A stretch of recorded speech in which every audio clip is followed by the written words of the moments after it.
ശബരിമല സ്ത്രീ പ്രവേശനവുമായി ബന്ധപ്പെട്ട് CPM ഇപ്പോൾ നിലപാട് മാറ്റി എന്നുള്ളതാണ് വലിയ ചർച്ച. സാറിന്റെ അഭിപ്രായം എന്താണ്?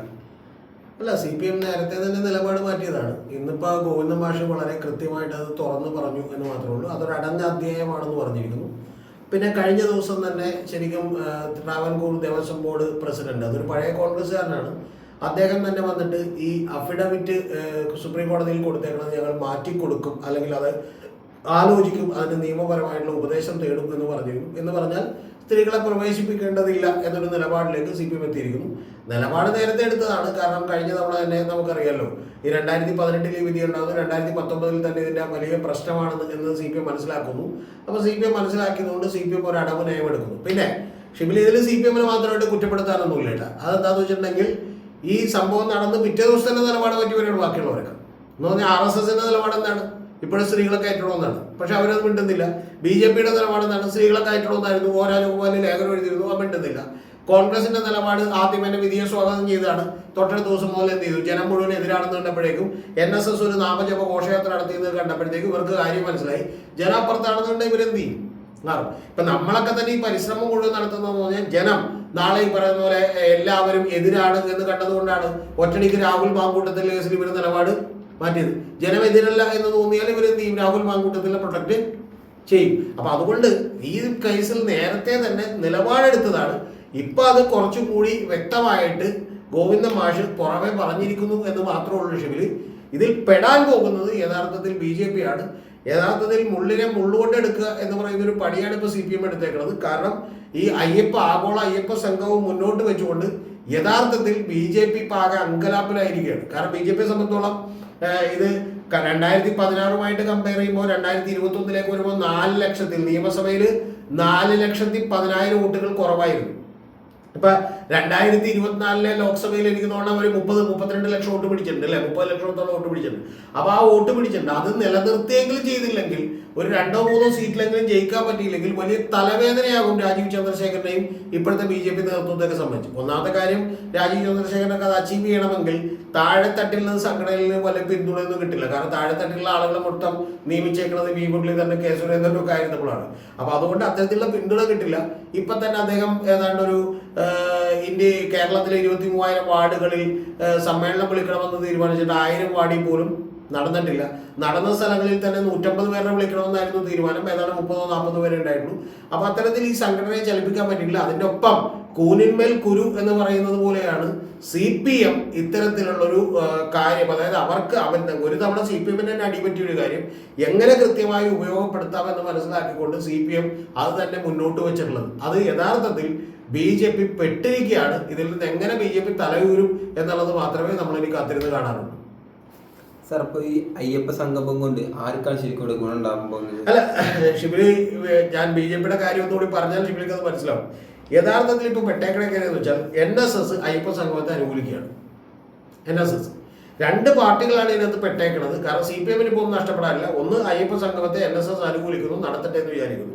രണ്ടാമത്തെ സംഭവം എന്താണെന്ന് വെച്ചിട്ടുണ്ടെങ്കിൽ വെള്ളാപ്പള്ളി നടേശൻ തന്നെ കഴിഞ്ഞോളം വന്നിട്ട് പറയുമ്പോൾ അതൊക്കെ കഴിഞ്ഞില്ലേ, അതൊക്കെ പ്രശ്നമൊക്കെ തീർന്നില്ലേ, സ്ത്രീ പ്രവേശനമാക്കി, ഇപ്പോൾ നല്ല കാര്യം ചെയ്യുമെന്ന് പറയുമ്പോഴത്തേക്ക് എന്ത് ചെയ്യട്ടെ, അവർ ചെയ്യട്ടെ എന്ന് പറയുന്നു. ഈ 2 ആളുകളെയും വിമർശിക്കാൻ BJPക്ക് പറ്റില്ല. വെള്ളാപ്പള്ളി നടേശൻ ആരാണെന്ന് ഞാൻ പറയേണ്ട കാര്യമില്ലല്ലോ. കാരണം വെള്ളാപ്പള്ളി നടേശന്റെ ആശീർവാദവും ഈ പറഞ്ഞ ദയയും തേടിയാണ് BJP നിൽക്കുന്നത്.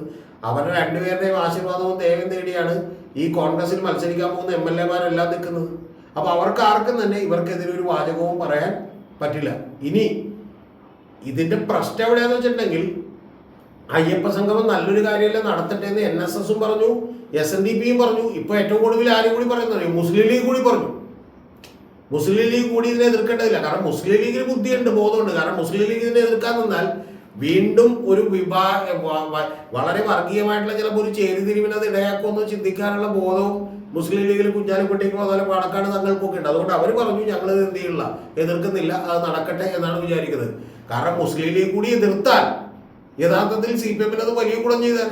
കാരണം മുസ്ലിം ലീഗ് കൂടി എതിർക്കുന്നു. അപ്പൊ എന്താണ് ഒരു ഹിന്ദുക്കളുടെ ഒരു ഐക്യം ഉണ്ടാകാനും ഈ പറയുന്ന പോലെ കുറച്ച് വർഗീയമായിട്ടൊക്കെ ചിന്തിക്കുന്ന ആളുകൾ BJP-യിലൊക്കെ ഉണ്ടല്ലോ. ആ BJP-യിലും ശിവസേനയിലും അതുപോലെ തന്നെ ഈ പറയുന്ന പോലെ RV ബാബുവിന്റെ സംഘത്തിലും ഒക്കെ ഉള്ള ആളുകൾ, ശശികലയുടെ ഒപ്പമൊക്കെ ഉള്ള ആളുകളൊക്കെ കൂടി തന്നെ എന്നാ പിന്നെ നമുക്ക് അയ്യപ്പ സംഗമം നടത്തിയേക്കാന്ന് വിചാരിച്ചാലേ. അപ്പൊ യഥാർത്ഥത്തിൽ ഈ ആഗോള അയ്യപ്പ സംഗമം എന്ന് പറയുന്ന ഒരു പരിപാടി നടത്തുന്നു എന്നാണ് ഇവർ പറയുന്നത്. പിന്നെ ഇവർ പറയുന്ന വാദങ്ങൾക്കൊന്നും വലിയ പ്രസക്തിയില്ല. ഇപ്പൊ കുമ്മനം രാജശേഖരൻ പറയുന്നത് ഈ NSSന്റെ നിരവധി താലൂക്ക് അതുപോലെ ഉള്ള നേതാക്കന്മാരെയൊക്കെ കേസിൽ പെടുത്തിയിട്ട് അത് പിൻവലിക്കണമെന്നാണ്. അതിപ്പോ ഗവൺമെന്റ് മിക്കവാറും പിൻവലിച്ചേക്കും. ഈ തെരഞ്ഞെടുപ്പിന് മുമ്പ് ഗവൺമെന്റ് അത് പിൻവലിച്ചേക്കും. ഒന്ന്. ഇനി രണ്ടാമത്തെ കാര്യം, രാജീവ് ചന്ദ്രശേഖരൻ ആദ്യം പറഞ്ഞത് സുപ്രീം കോടതിയിൽ കൊടുത്ത അഫിഡവിറ്റ് നിങ്ങൾ മാറ്റിയിട്ട് പോകാന്നാണ് പറഞ്ഞത്. സ്ത്രീ പ്രവേശനം വേണം എന്ന് പറഞ്ഞു കൊടുത്ത അഫിഡവിറ്റ് മാറ്റാനാണ്. അത് മാറ്റുന്നതിനെ കുറിച്ച് ഗവൺമെന്റ് ആലോചിക്കുകയാണ്. പിന്നെ എന്ത് ചെയ്യാൻ പറ്റും? ഇത് രാഷ്ട്രീയമായി CPMന്റെ ഒരു അടവ് നയമാണ്, സമൂഹത്തെ പിന്നോട്ടടിപ്പിക്കുന്ന ഒരു കാര്യമാണ് എന്നുള്ള കാര്യത്തിലൊന്നും എനിക്കൊരു തർക്കമില്ല. എനിക്കൊരു വിധത്തിലുള്ള അഭിപ്രായ വ്യത്യാസമില്ല. പക്ഷെ പ്രധാനപ്പെട്ട വിഷയം, ഇത് യഥാർത്ഥത്തിൽ CPM കൂടെ എടുത്തിട്ടു, കോൺഗ്രസും പെട്ടു, BJPയും പെട്ടു. അതിൽ ഏറ്റവും കൂടുതൽ പെട്ടേക്കുന്ന BJPയാണ്. കാരണം BJPയുടെ വോട്ടുകൾ ഒരുപക്ഷെ കുറഞ്ഞേക്കും. കാരണം നായർ വോട്ടുകളിൽ നിന്നും ഈഴവ വോട്ടുകളിൽ നിന്നും ഒക്കെ ഒരു ഗണ്യമായ വിഭാഗത്തെ കോൺഗ്രസിൽ നിന്നും CPMൽ നിന്നും ഒക്കെ പിടിച്ചെടുക്കാനായിട്ട് കൃത്യമായിട്ട് BJPക്ക് കഴിഞ്ഞിരുന്നു. ആ വോട്ടുകൾ നിലനിർത്തുക അല്ലെങ്കിൽ തന്നെ ശ്രമകരമായിരിക്കുമ്പോഴാണ് ഇത്തരത്തിലുള്ള ഒരു അടികൂടി കിട്ടുന്നത്. ഇനി ഇവർ പറഞ്ഞിട്ടുള്ള ഈ രണ്ട് വാദങ്ങളും ഗവൺമെന്റ് പരിശോധിക്കുകയും ഗവൺമെന്റ് അതിൽ നിന്ന് പിൻവാങ്ങുകയും ചെയ്താൽ പിന്നെ ഒന്നും പറയാൻ പറ്റില്ല. ഇനി ഇന്ന് പുതിയൊരു കാര്യമായിട്ട് വന്നിട്ടുണ്ട്. എന്താണ് കുമ്മനം രാജശേഖരൻ പറഞ്ഞേക്കുന്നത്? ഈ കാർഡ് കൊടുക്കാൻ തീരുമാനിച്ചു. അതായത് ഇപ്പൊ നിങ്ങൾ ഒരു 10 ലക്ഷം രൂപ തരുന്ന ഒരാളാണെങ്കിൽ, 1 ലക്ഷം രൂപ തരുന്ന ഒരാളാണെങ്കിൽ നിങ്ങൾ ദർശനത്തിന് വരുമ്പോൾ ചില സൗകര്യങ്ങൾ ചെയ്തു കൊടുക്കുക എന്നുള്ളതാണ്. അത് ഈ പണത്തിന്റെ അടിസ്ഥാനത്തിൽ ഭക്തരെ വേർതിരിക്കുന്നതാണെന്നൊക്കെ ഇവർ പറയുന്നുണ്ട്. അങ്ങനെ വേർതിരിക്കുന്നതെന്ന് പറഞ്ഞ് നിൽക്കാൻ പറ്റില്ല BJPക്ക്. എന്താ കാര്യം എന്ന് അറിയോ? എന്താണ്? കേരളത്തിന് പുറത്തുള്ള നിരവധി ക്ഷേത്രങ്ങളിൽ ഈ സിസ്റ്റം ഉണ്ട്. ഇപ്പൊ നമ്മള് പല ക്ഷേത്രങ്ങളിൽ പോകുമ്പോൾ നിങ്ങൾക്ക് 500 രൂപ കൊടുത്ത് അടുത്ത് നിന്ന് എന്ത് ചെയ്യും കാണാം. നിങ്ങൾക്ക് 100 രൂപ കൊടുത്ത കുറച്ചുകൂടി അകലെന്ന് കാണാം. നിങ്ങൾക്ക് കാശില്ലാത്തവനാണെങ്കിൽ ഇനി കണ്ടില്ലെങ്കിലും കുഴപ്പമില്ലാതുള്ള നിലപാടുള്ള ഒരുപാട് ക്ഷേത്രങ്ങളുണ്ട്. ആ ക്ഷേത്രങ്ങളൊക്കെ ഭരിക്കുന്നത് പലപ്പോഴും ഇവരുടെയൊക്കെ ആളുകളുമായി ബന്ധപ്പെട്ടുള്ളതാണ്. അപ്പൊ തിരുപ്പതി പോലെയുള്ള പല ക്ഷേത്രങ്ങളിലും ഇത്തരത്തിലുള്ള കാര്യങ്ങളുണ്ട്. അപ്പൊ ഞാൻ പറഞ്ഞത്, ഇതുപോലെയുള്ള നിരവധി കാര്യങ്ങൾ അവിടെയെല്ലാം സംഭവിക്കുമ്പോൾ അവിടെയെല്ലാം ഈ പറയുന്ന പോലെ ഇത് വികസിപ്പിക്കാനും ഇതിൽ നിന്ന് പണം ഉണ്ടാക്കാനും ഒക്കെയുള്ള പല കാര്യങ്ങളും ഒക്കെ അവിടെയുള്ള ഗവൺമെന്റുകൾ ആലോചിക്കുമ്പോൾ അതൊക്കെ തെറ്റില്ല എന്ന് പറയുന്ന BJPക്ക് ഇവിടെ മാത്രമായി ഇത് അടിച്ചേൽപ്പിക്കാൻ വലിയ ബുദ്ധിമുട്ടുണ്ടാവും. അല്ലെങ്കിൽ ജനങ്ങളോട് കമ്മ്യൂണിക്കേറ്റ് ചെയ്യാൻ ബുദ്ധിമുട്ടുണ്ടാവും. പിന്നെ NSS 100% ഉറപ്പോടുകൂടി കൂടെ നിൽക്കുന്നു, SNDP കൂടെ നിൽക്കുന്നു എന്ന് പറയുമ്പോൾ തന്നെ ആകെ അങ്കലാപ്പിലായി. ഇപ്പൊ മുസ്ലിം ലീഗ് എതിർക്കുന്നില്ല എന്ന് പറയുമ്പോൾ ഇനിയിപ്പോൾ എനിക്കറിയില്ല UDF എന്ത് തീരുമാനം എടുക്കുന്നു. കോൺഗ്രസ് പറഞ്ഞേക്കണ ഇത് രാഷ്ട്രീയ പദ്ധതിയാണ്, അതുകൊണ്ട് ഞങ്ങൾ എതിർക്കുന്നു എന്നാണ്. പക്ഷെ അപ്പോഴും ഇത് ഫലപ്രദമായി പറയാനുള്ളൊരു കാര്യം ഉണ്ടാവില്ല. എന്ന് പറഞ്ഞാൽ നമ്മൾ ചില ചോദ്യങ്ങളൊക്കെ പറയുമല്ലോ, ശരി യെസ് എന്ന് പറഞ്ഞാലും നോ എന്ന് പറഞ്ഞാലും പ്രശ്നത്തിലായി പോകും. മനസ്സിലായി? ആ ചോദ്യമൊന്നും ഞാനിവിടെ പറയുന്നില്ല. കഴിഞ്ഞ CP ജോണായിട്ട് സംസാരിച്ചപ്പോൾ അദ്ദേഹം എൻ്റെ അടുത്തൊരു ചോദ്യം ചോദിച്ചല്ലോ, എന്ത് പറഞ്ഞാലും കുഴപ്പത്തിലാവുന്ന ചോദ്യങ്ങളുണ്ട്, അതുപോലത്തെ ചോദ്യം ചോദിക്കരുത് എന്നോട് പറഞ്ഞു. അപ്പൊ അതിന്റെ പ്രശ്നം എന്താ വെച്ചാൽ, ഈ പറയുന്ന ഇപ്പൊ ഇത് അനുകൂലിക്കുന്നു എന്ന് പറഞ്ഞാൽ വെരി ഗുഡ്, ഞങ്ങളാണ് ഇത് ചെയ്യാൻ പോകുന്നത്, നിങ്ങൾക്ക് പോലും അനുകൂലിക്കേണ്ടി വന്നു, നിങ്ങൾ വന്നോളൂ എന്ന് എന്ത് ചെയ്യും പറയും. അതേസമയം മറ്റേ നിങ്ങൾ ഇതിനെ എതിർക്കുന്നു എന്ന് പറഞ്ഞാൽ, ആഗോള അയ്യപ്പ സംഘം ഇത്രയും വലിയൊരു പരിപാടി, അതോ അയ്യപ്പന്റെ പേര് പറഞ്ഞ് നടന്ന പരിപാടിയിൽ നിങ്ങൾ സഹകരിക്കുന്നില്ല എന്ന് ചോദിക്കും. മനസ്സിലായി? ഇത് BJP എടുക്കുന്ന തന്ത്രമാണ്. അതായത് സ്വാതന്ത്ര്യ ദിനത്തിന് BJP എന്ത് ചെയ്യും?